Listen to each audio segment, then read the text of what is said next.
ಯಾಕೆ ಏನಾಯ್ತು ಸಾರ್ಥಕಿ? ಆಗತ್ತೆ ನೀವು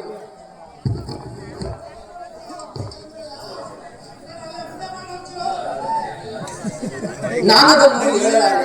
ನನಗಿಂತ ಮೊದಲೇ ದ್ವಾರಕೆಯಲ್ಲಿ ನಿನ್ನ ಆಲಸ್ಯ ಪ್ರವೃತ್ತಿಯ ಫಲದಿಂದ ದುರ್ಯೋಧನನಿಂದ ಶ್ರೀಕೃಷ್ಣನ ಸಹಾಯವನ್ನು ಪಡೆಯುವುದು ಇದೆಂತಹ ವಿಡಂಬನೆ ಪಾತ್ರ. ಇದು ವಿಡಂಬನೆಯ ಸಾರ್ಥಕಿ. ಪಾಂಡವ ಅಥವಾ ನಾವು ಮರುಗುವುದಾದರೂ ಏಕೆ? ಕೌರವರು ನಮಗೆ ಆತ್ಮೀಯರಲ್ಲವೇ? ವಾಸುದೇವನ ಕೃಪದೃಷ್ಟಿಯು ಮೊದಲು ಅವರ ಮೇಲೆ ಬಿದ್ದರೆ ಅದು ನಮಗೆ ಸಂತೋಷದ ವಿಷಯ ಅಲ್ಲವೇ? ವಿದುಷ್ಕರನು ತನ್ನ 4 ಪಾಂಚಾಲಿಯ ಸಂಗಡ ಮತ್ತೊಂದು ಸಾರಿ ತಿರುಳಿನ ಸಲುವಾಗಿ ವನವಾಸಕ್ಕೆ ತೆರಳುವರು. ಸರಿ ಸರಿ, ತಮ್ಮ ಚಿಂತೆ ಆಗಲ್ಲ.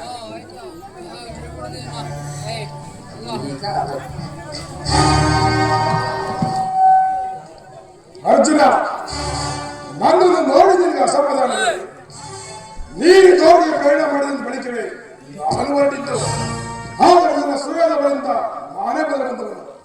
ಗುರು ಸನ್ನಿಧಿಗೆ ದೇವ ಮಂದಿರಕ್ಕೆ ಮೊದಲು ಹೋದರೇನು ಕೊನೆಯಲ್ಲಿ ಹೋದರೇನು ಅವರವರ ಬಾಂಕ ರೂಪವಾದ ಫಲವು ಅವರಿಗೆ ದೊರಕುವುದು.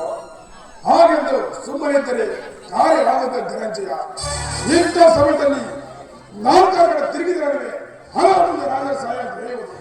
ನಾನು ದ್ವಾರಕೆಗೆ ಬಂದುದು ಈ ಮಹಿಮಾಮೂರ್ತಿಯ ಪಾದತಳದಲ್ಲಿ ಕುಳಿತು 4 ಮಾತುಗಳನ್ನು ಕೇಳುವೆ ಕೇಳಿ ಬಂದನು.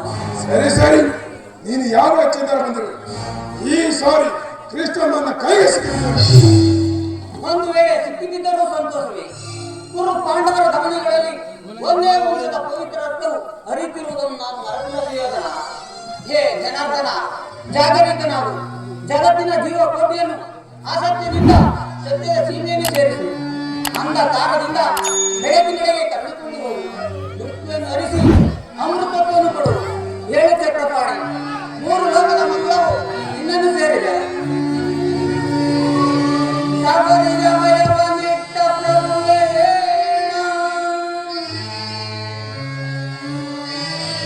ಭಕ್ತ ವಿಭೀಷಣನ ಕಾಯ್ದ ಸ್ವಭಾವವ ತಾಳು. ಏನು ನಿನ್ನಯ ಲೀಲೆ ದೀನ ದಯಾಳು.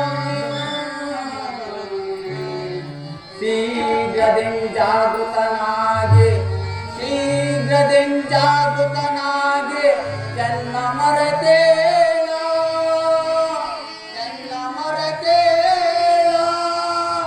ಪರಮ ಕೃಪಾಳು.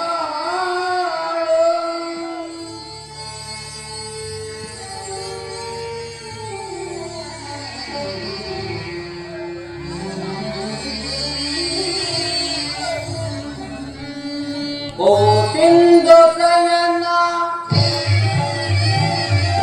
ಸುಂದರವದನ,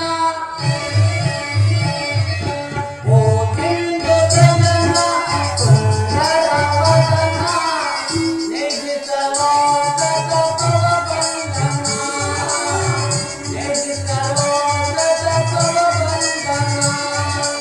ಓ ಸಿಂಧು ಸಯನ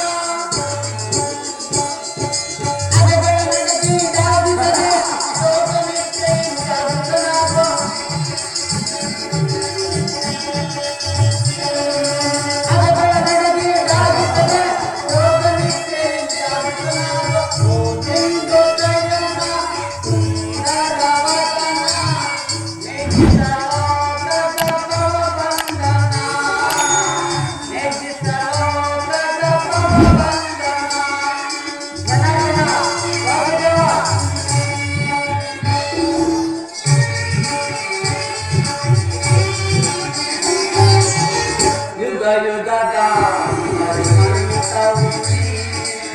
ನಗು ನಗುತ್ತಲೇ